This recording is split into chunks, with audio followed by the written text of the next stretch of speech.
Assalamualaikum warahmatullahi wabarakatuh. Salam sejahtera untuk kita semua.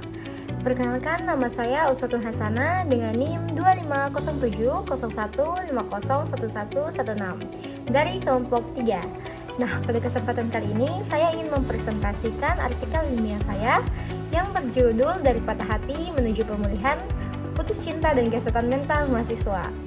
Nah, ada alasan mengapa kami mengangkat tema ini, yaitu karena fenomena ini seringkali terjadi pada manusia, termasuk mahasiswa.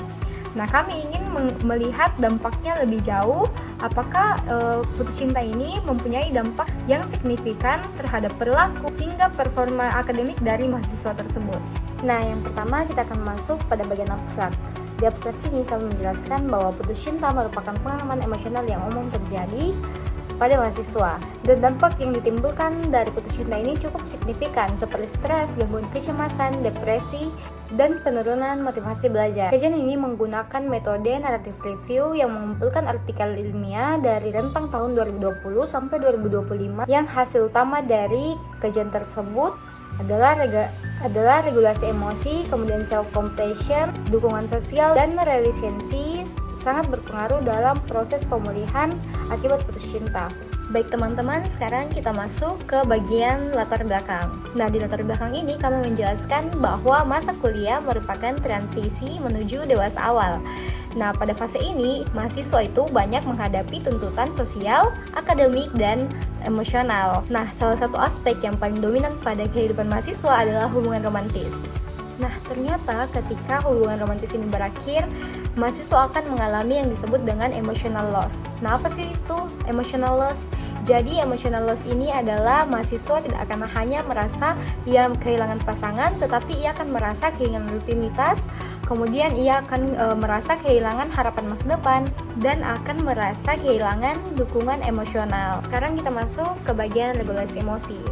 Nah, terbukti bahwa mahasiswa yang memiliki regulasi emosi yang baik atau bisa mengelola emosinya dengan baik, itu akan lebih cepat pulih, dia tidak akan larut dalam pikiran negatif, dan lebih cepat stabil. Nah, regulasi emosi juga terbukti dapat mencegah perilaku impulsif seperti isolasi sosial dan agresivitas.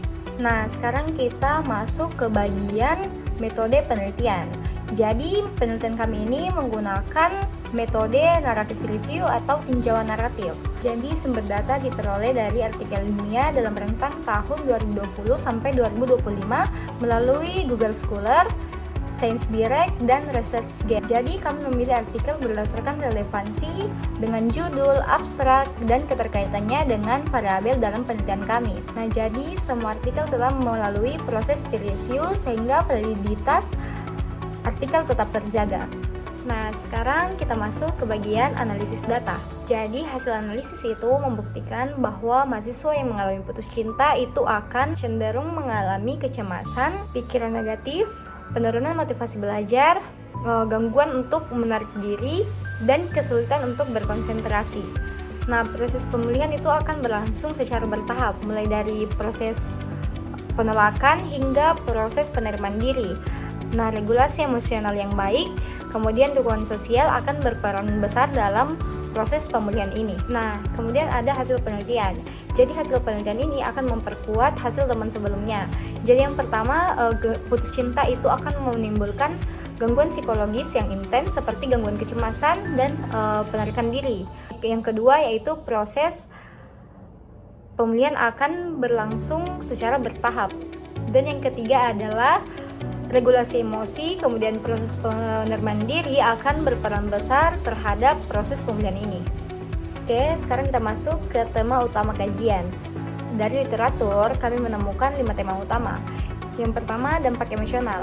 Mahasiswa akan mengalami sedih intens, bahkan gejala depresi yang akan mengaruhi proses akademiknya. Kemudian yang kedua ada regulasi emosi. Nah, regulasi emosi inilah yang menjadi fondasi agar mahasiswa tidak larut dalam pikiran negatifnya dan tetap menjalankan aktivitasnya secara produktif. Yang ketiga ada self-compassion. Ternyata sikap lembut pada diri sendiri itu akan mempercepat proses pemulihan dari putus cinta. Kemudian yang keempat ada dukungan sosial. teman, keluarga, dan kampus berperan sangat besar dalam proses pemulihan dari putus cinta tersebut. Kemudian yang terakhir ada resiliensi, yaitu kemampuan untuk bangkit kembali baik dari faktor internal maupun faktor eksternal. Nah, sekarang kita masuk ke bagian diskusi.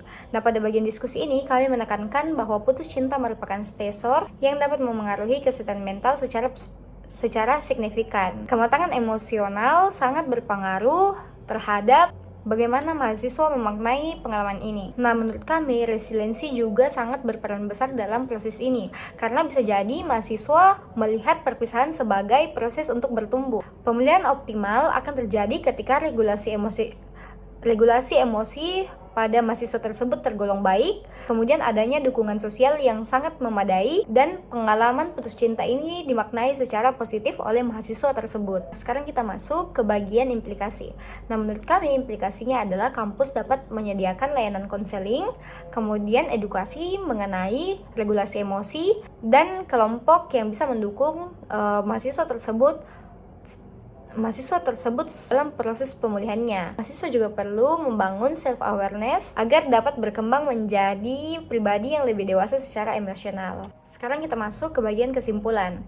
Nah, kesimpulannya adalah ternyata putus cinta memberi dampak yang cukup signifikan terhadap kesehatan mental mahasiswa, mulai dari emosi negatif hingga resiko untuk depresi. Namun dampaknya bisa kita minimalisasi dengan regulasi emosi yang baik, kemudian self-compassion, dukungan sosial, dan resiliensi. Dengan menggabungkan kekuatan internal dan dukungan eksternal yang baik, mahasiswa akan cepat pulih secara sehat.